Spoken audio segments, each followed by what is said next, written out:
Today I'm very excited to welcome 13-year NHL vet and power forward Turner Stevenson. Turner played in the NHL from 1992 to 2006 with the Montreal Canadians, New Jersey Devils, and the Philadelphia Flyers. Thank you for joining me on Enjoy the Grind, Turner. Thanks for having me. And before we start, I have a fun fact. Did you know that your grandma and my dad's grandpa are brother and sister? So Yes. This makes us long-lost cousins. Yes. Long generation. And I have some cards here. So that's one of you.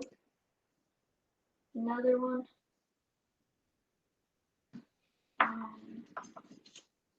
So I was a lot younger and had more hair. Yeah. And then there's a picture. Yep. Sign. Playing for the Devils. Yeah. So let's dive right into the question. Looking up your stats, you played under 18 AA for Prince George, and you still hold the franchise record for pretty much everything. Most points, most goals, most assists, and most penalty minutes. In 53 games, you had 45 goals, 46 assists, 91 points, and 127 penalty minutes. That is a pretty good season, and I know it was a long time ago, but do you have any good memories from that season you could share? Well, the rules are different now as far as age. When I played, that would have been in the 86 or 87. When you were 15, you were considered Bantam still. So 14 and 15 was Bantam.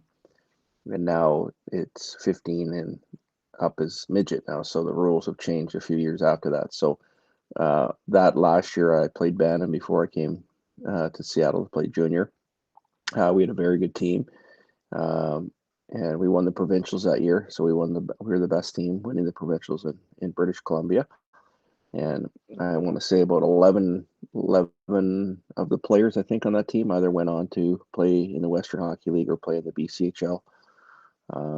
Two guys played in the NHL, played games in the NHL, and two guys were drafted off in the NHL off that team. So it was not just me who was successful off that team. We had a very good group of players, and some of them I still talk to this day. During that year, did you have a lot of interest in teams around the WHL, and what made you choose to commit to Seattle Thunderbirds? Well, and that again, it was different back then. Like now, we have a draft. So in the Western Hockey League and all the junior leagues, there's a draft, much like there is in the NHL.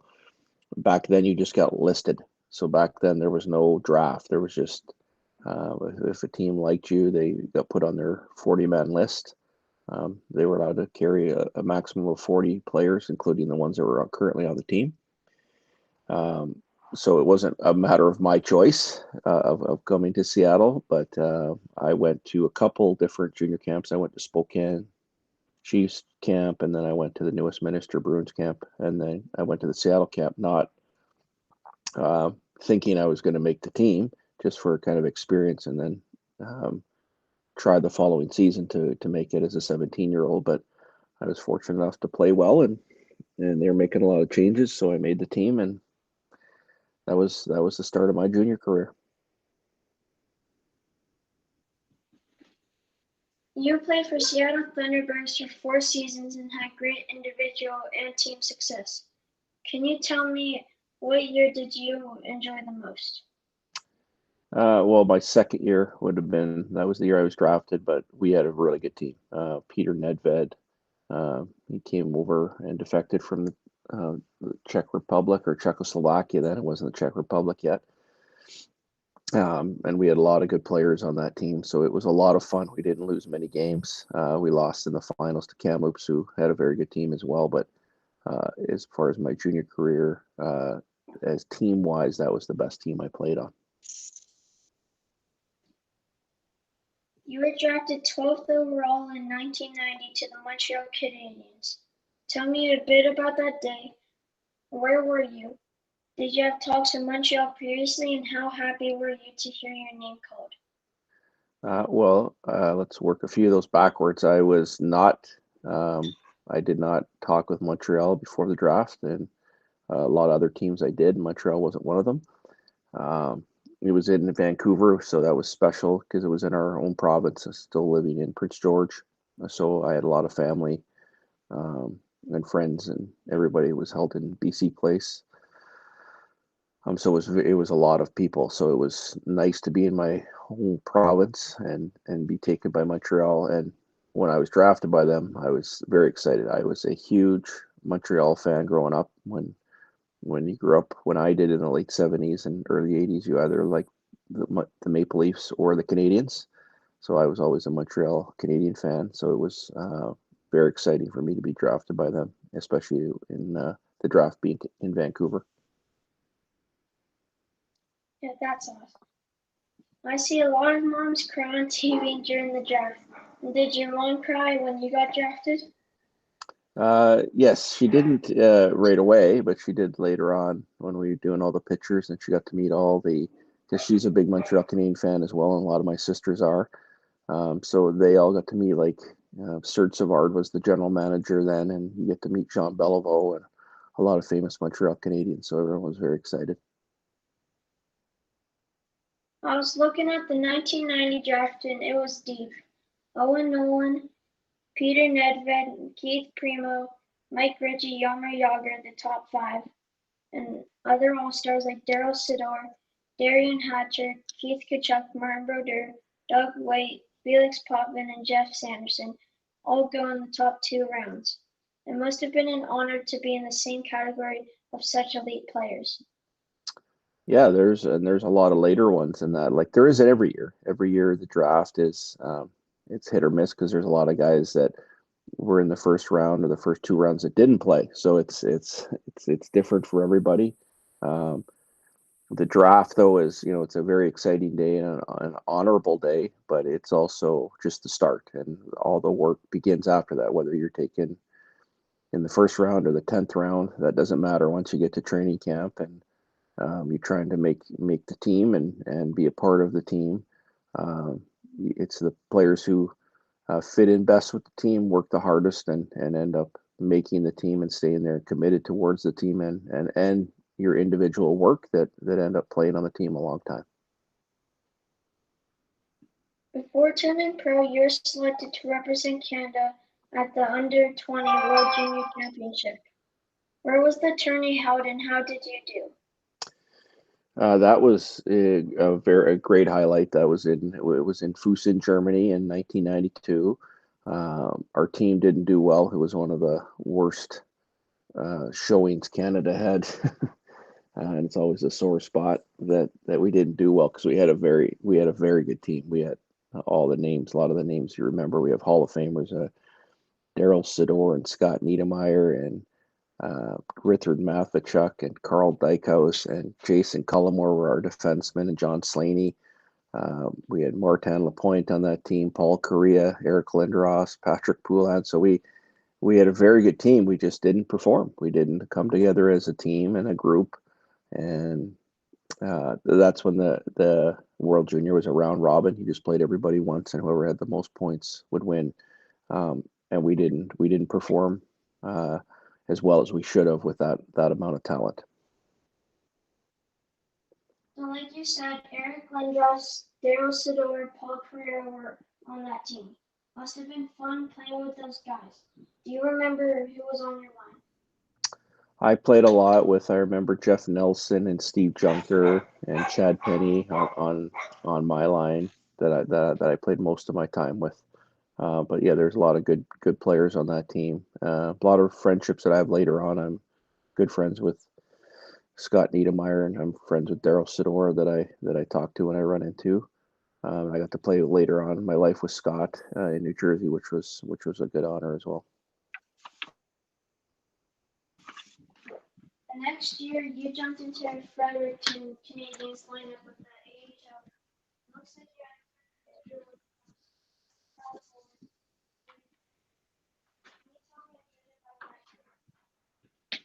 a Yeah, you're gonna have to repeat that one. I lost you there. So the next year you jumped into Fredericton Canadians lineup of the AHL. Looks like you had a pretty good year with them, scoring 25 goals and 34 assists. Can you tell me a bit about that year? Yeah, it was a big transition. In the minors, you got to be on your own for the first time and be a pro, and it was hard. Like it was a big, it's a tough adjustment. That's why a lot of teams or players start off in the minors, so you learn how hard the work is. So it was a good year personally. We also had a good team, but it was a very demanding change for me rather than just playing in junior hockey as a kid. Now you're playing against men, and it was difficult at times to get adjust being away on your own for the first time, but it was a lot of fun. You had some guys with crazy pounding minutes that year. I see you play with Donald Brasher, who had 261 pounding minutes, but you guys also had two other players, Gary Fleming and Darcy Sinman, who had 260 pounding minutes. That must have been some good old-fashioned old-time hockey. Yeah, it was a good it was good. There's a lot of good fights back then. The game's changed as well. Donald Brashear is another very good friend of mine that I got to play with a long time, and I played with him in Fredericton, in Montreal, and later on in Philadelphia. So yeah, there was always good, and especially with the way the league was set up then, much like the Quebec Junior League makes up a lot of those cities now. When I played, all the Canadian teams had their minor league teams in the Maritimes. So Fredericton, Moncton, Cape Breton, St. John, Flames, and St. John, New Brunswick were all affiliated with the NHL team in Canada. So it was a lot of good rivalries, not just in the minors, but later on in the NHL when we got to move up players from each team to play in the NHL. I've seen videos of Brashear. He looks like a pretty mean dude. He is, yeah, but that's just his job on the ice. He's a really good guy. He's a good guy off the ice, and he's a good man. You played with Fredericton for parts of 3 years before sticking with the big club. Did they try and prepare you for life in Montreal? Did you learn to speak French before heading to the NHL? No, I didn't learn to speak French, and we don't speak for like in the locker rooms. Even when I played in Montreal, there was not we spoke English. Even the French guys did. Um, and in Montreal is an English speaking city for the most part inside of Quebec. Uh, but but that doesn't mean we still didn't hang out with the French guys and do all the stuff as a team. It was just a normal team. Language wasn't a big part of it. You played a couple games here and there for the first couple seasons, but then you became a regular in the Montreal Canadiens lineup in 1994. Do you remember scoring your first goal, and can you describe the play to me? I don't remember the play. I remember the only reason why I really remember this is because it was against Marty Brodeur, who ends up being one of my really good friends in the NHL after playing with him. And it's actually a funny story because then when I signed with the Flyers and only played 1 year before I was hurt for the last time, that was my last goal in the NHL. So my first goal and my last goal were against Marty Brodeur. So that's pretty good to score against someone like that. Yeah, that's pretty cool. What adjustments did you have to make to your game to become a permanent NHL player? Well, I just think playing tough and having to fight a few times to get a little more space, but just learning from experience. It's like any other job. You have to learn from your mistakes, and that's what the minors was for. But then just getting up to the speed of the game, and once once I got that part of it, and then the conditioning part of you know taking care of yourself and your body and working out really hard in the summer times and preparing for the years. Um, Once I did all that stuff and was knowledgeable of that stuff, then it just became like another job every year to make the team and make sure you're prepared and in great shape to do that. What was it like playing for the Canadian Original Six team and playing in front of the Montreal fans? It's a great place. It is a phenomenal, especially in my first couple of years when the old Forum was still. We used to play in the old Montreal Forum before the Molson Center now that it or the Bell Center that it's called. But both buildings are great, but there's nothing like the old Montreal Forum. Uh, and it's a great place to play. Like even though there's a lot of pressure and there's a lot of people covering the games and the fans are hard on you and you want to win, it's still a special place to play and a great honor to play and put the jersey on in Montreal. You were selected as one of the assistant captains for the Canadians your last year with the team. That must have been very special for you. Yes, great honor, and that especially that year because the players voted that we got to pick, so all the players got to pick the captain and the assistant. So um, that's a great honor of obviously being recognized by your teammates, but also being a leader in the room and being there long enough to understand the not just the on ice part of it, but the off ice dealings with the press and the media and the outside pressures of playing in Montreal. So yes, it was a very good honor. You were claimed by Columbus Blue Jackets in the year 2000 expansion draft, who then traded you to the New Jersey Devils. Can you describe what you were feeling heading to a stacked New Jersey Devils team? Well, I was pumped, and I knew when I wasn't protected by Montreal that I was going to be taken, but I also knew from my agent that I wasn't going to stay in Columbus, that there was already another deal worked out, which I wasn't aware of um, until after, just because that's what the rules dictate. But when I found out I was going to New Jersey, I was super excited because now I knew I had a very good chance to win, which we did because they were just coming off winning the Stanley Cup, beating Dallas. Um, so I was super excited, but super nervous because I knew how hard it was going to be to play every night in the lineup because it was such a good team. Must have been crazy stepping in the room with players like Elias, McGillney, Sikora, Gomez, Arnott, Leak, and all-stars like Scott Niedermayer and Scott Stevens. Yes and no. It's I knew a lot of them from before, like just playing against them. But like any team, they take you in, and when teams win, and that's a big part of winning, is accepting the players and becoming a really tight knit group and a family. They all opened me with wide arms, and we were off and running right away. And like I said, those are a lot of my great friends in the game are on that team from those years in New Jersey. What was it like playing and practicing with those guys every day? Difficult. We had my first couple of years. We had Bobby Holik there before he went to the Rangers. Um, but you saw why they were so good is the way they practiced. Like they practiced very hard.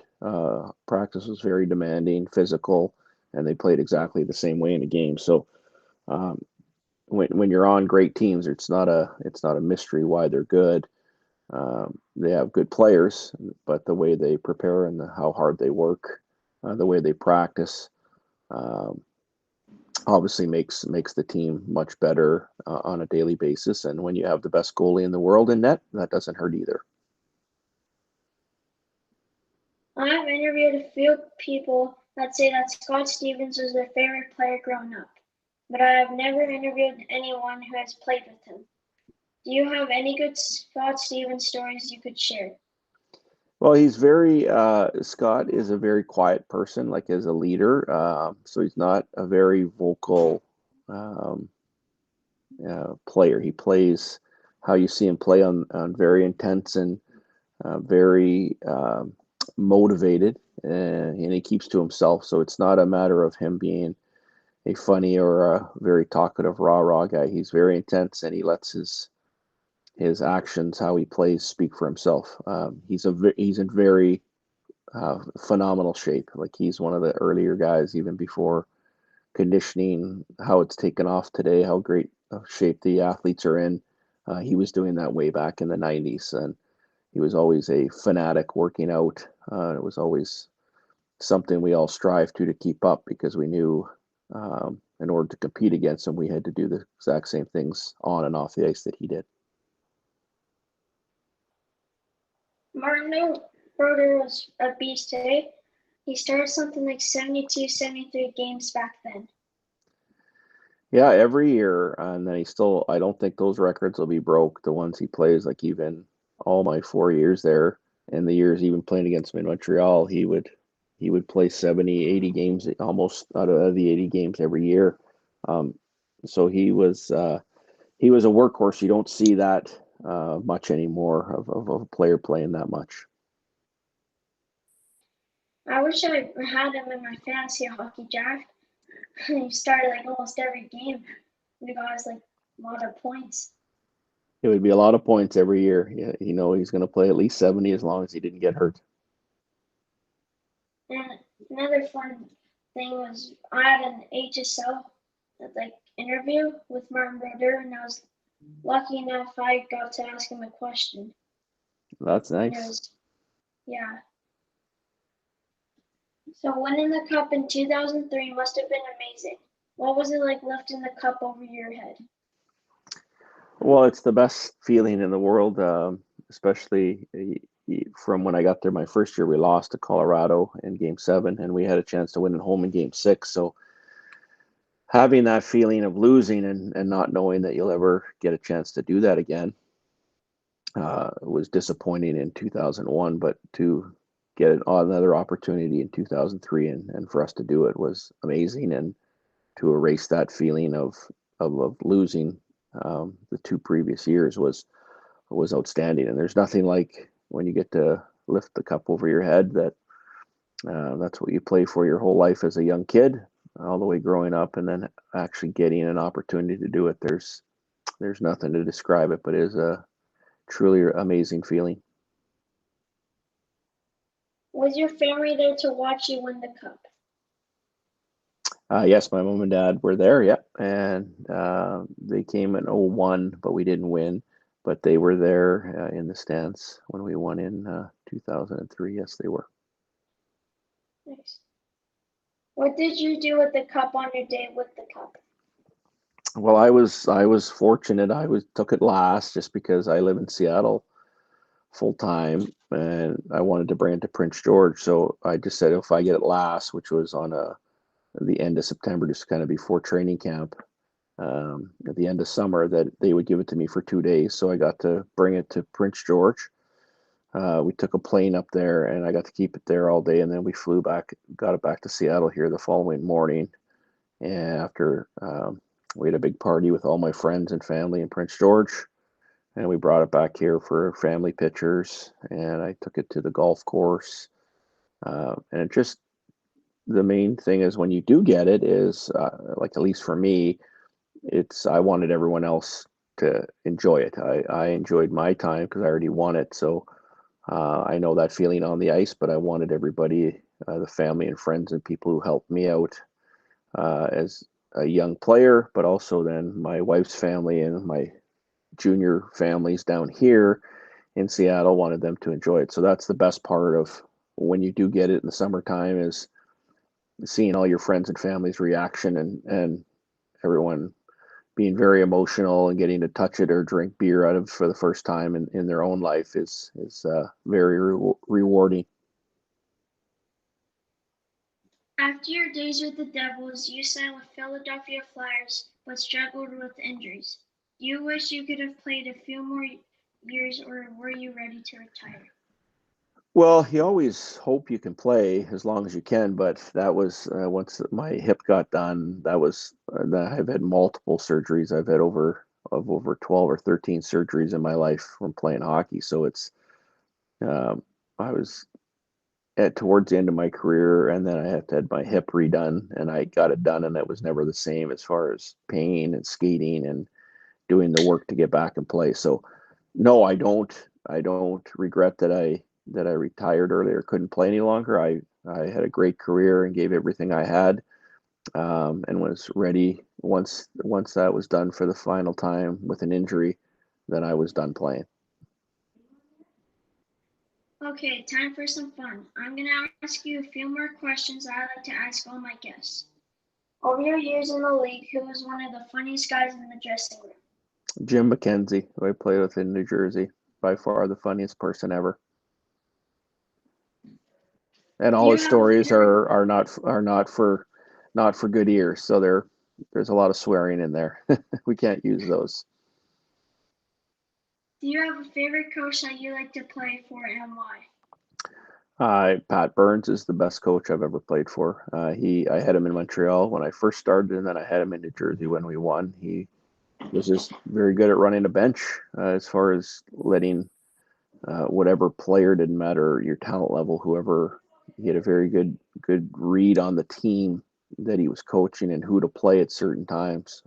Very good coach. Do you have a favorite teammate?